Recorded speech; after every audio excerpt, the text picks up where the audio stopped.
We just played Chelsea in the quarter-final and won 3-2. Look at this for a result. Hazard in the 51st, Ayoza Perez 91st minute, Mitrovic 92nd minute, Timu Bakayoko to equalise for Chelsea in the 93rd, and then an Ayoza Perez goal in the 96th minute of the game, meaning we go through to the semi-final. We're playing Frank Lampard's Rams. It's Derby County in the FA Cup semi-final.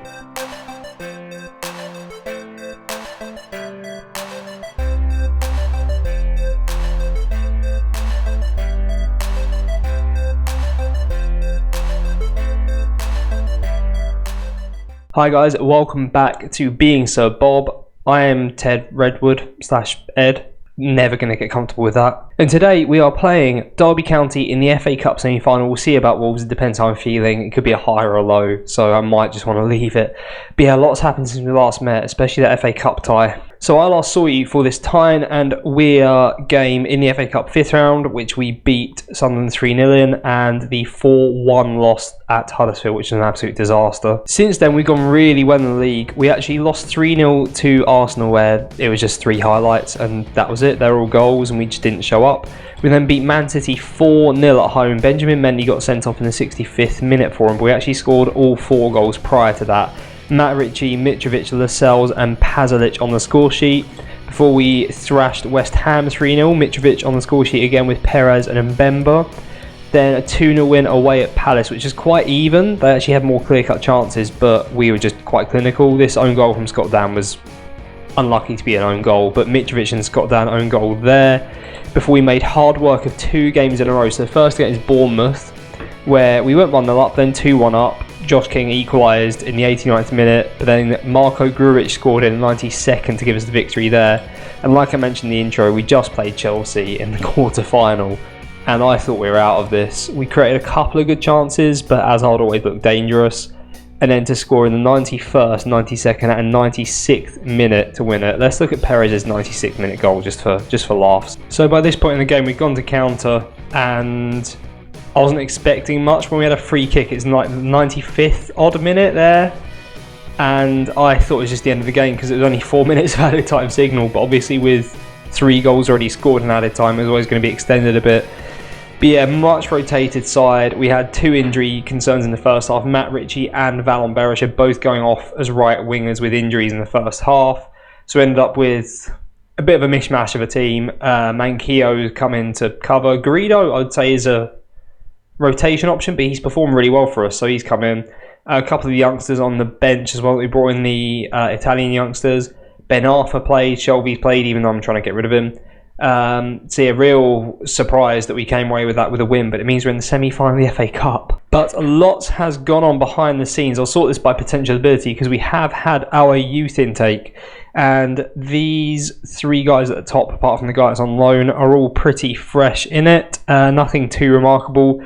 Ian Barnes might be good. I mean, 4-star current. Oh no, 2. I wish 1.5-star current, 4-star potential with 1 blacked out star isn't fantastic, but if you get him around that 3-star potential or 3.5-star, he's going to be a pretty good rotation option. He's an English centre-back, which is important. Touted as a promising centre-back, so he's clearly got something about him. Determination is 14. Fairly loyal personality. I think I've got Lascelles tutoring him, so that should be quite good, turn him a bit more determined. But the rest of them, not much to write home about. I mean, 2.5-star would be fine if they get there, but it's doubtful, right? And then behind the scenes, Mike Ashley is gone, as is Lee Charnley at last. So we've got Ken Hodcroft, who has a face on the game. I believe he used to be invested in the Hartley pool. That's what it keeps telling me anyway. All they've done is taken out a massive loan against the club of £98 million or so and improved the training facilities for about £10 million. So not too bad when you consider Newcastle did at least have a debt of like 140 odd million to Mike Ashley.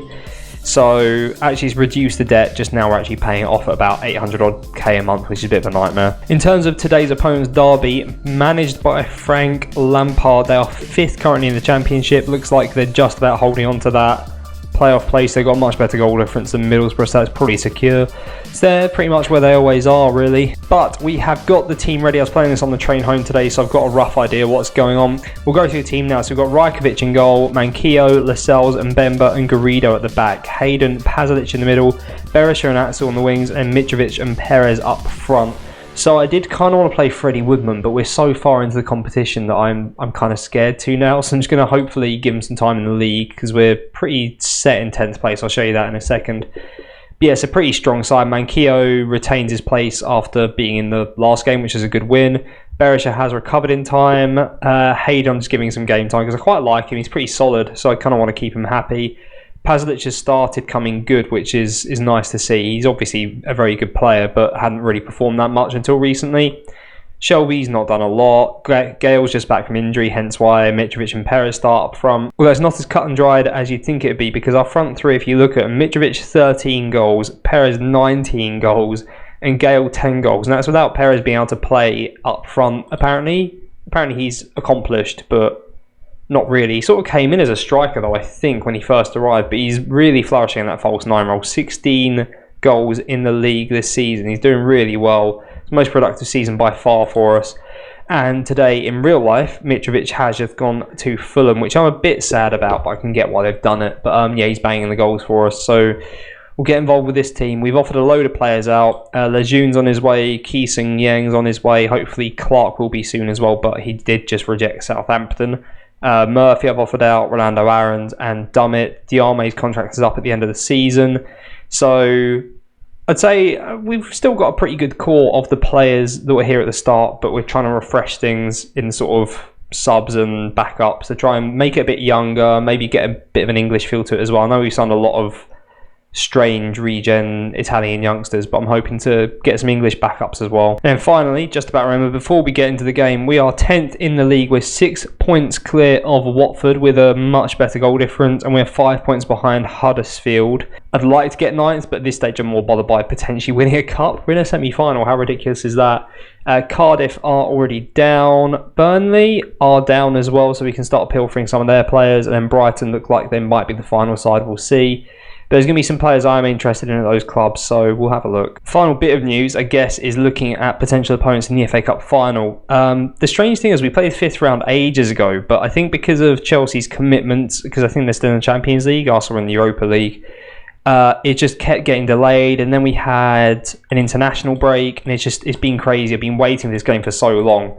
So I actually played Chelsea a few days ago, and now we're playing the semi-final against Derby. Which is mental.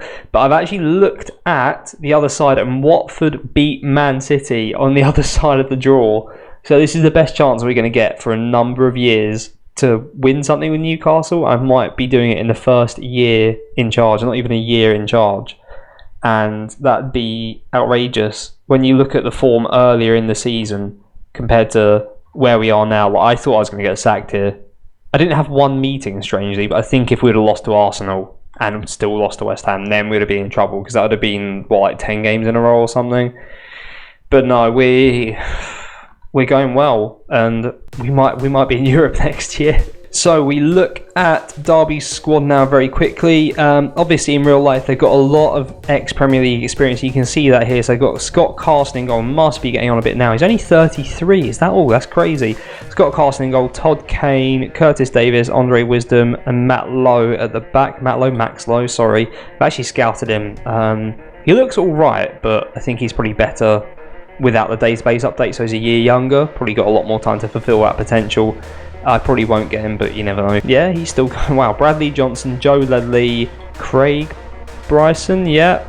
I'm aware of your existence, I suppose. And Tom Lawrence in midfield, and then Vidra and Chris Martin up front. But we get into the game. I am expecting a win.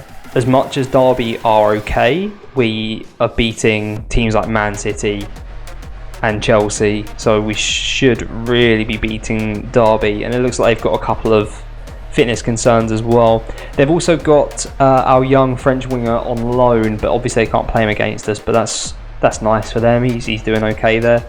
We are building from deep here. Pazlic gives it to Mitrovic, to Perez on the edge of the box, and he's actually struck the post 5 minutes in. It's a positive start. Carson with the goal kick, hits it long. Pazlic with the header. He's a unit, that lad, which is really useful. Mitrovic goes round one player. Was that a shot? So getting to the highlight, we've started with the ball very early here. We're just passing around. It's nice to see us keep hold of the ball for so long, actually. I don't know if I should be commentating. Yeah, right. So in the last few games, we've actually had really long highlights where we've kept hold of the ball for a while. That is sort of one of them. Mitrovic puts us 1-0 up just inside the area, puts it past Scott Carson. 1-0 up in the FA Cup semi-final. Amazing. Yeah, some of our highlights have been going on like a good minute before of us just passing the ball around, patiently probing, which is ridiculous because it's just that's not Newcastle at all. It never has been, it never will be. But we go in 1-0 up at the break, Mitrovic scoring just before half time. Nothing's really happened, but I'd say it's deserved so far. Boys love the team talk, which is good. Something I have noticed, we're actually playing at St James's Park. Sell out attendance, but yeah, why we're not playing at Wembley, I don't know. Scott Carson, another goal kick. Hopefully this means someone can get their head on it. We've got a really good middle there with Lascelles and Bemba, Pasalic and Hayden. Oh, dearie me, Mitrovic firing over. Yeah, those four like middle players in defence and midfield are just absolute units. So as soon as it goes long, it really benefits us, and that's why you've got the prevent short goalkeeper distribution, because just if they hit it long, we've got it covered 9 times out of 10. It's amazing. But Manquillo has it on the right, gives it to Berisha, his favoured left foot. Unfortunately not being used there, because I guess he's on the right.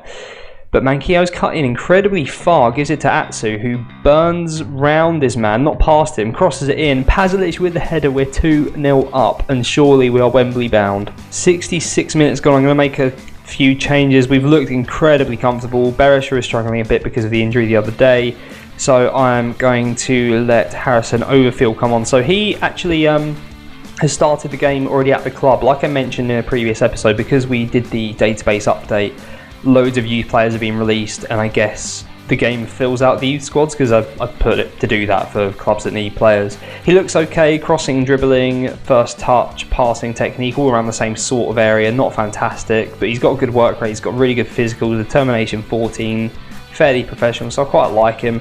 He's actually a left winger by trade, so I'm actually going to swap him and Atsu. I'm also going to give Atsu a break though, because he has been really important for us, and we're going to bring on Hatton Ben Arfa there. But I'm actually going to bring on this guy, Giulio Fiaschi, for Jamal Lascelles, who is also struggling a bit.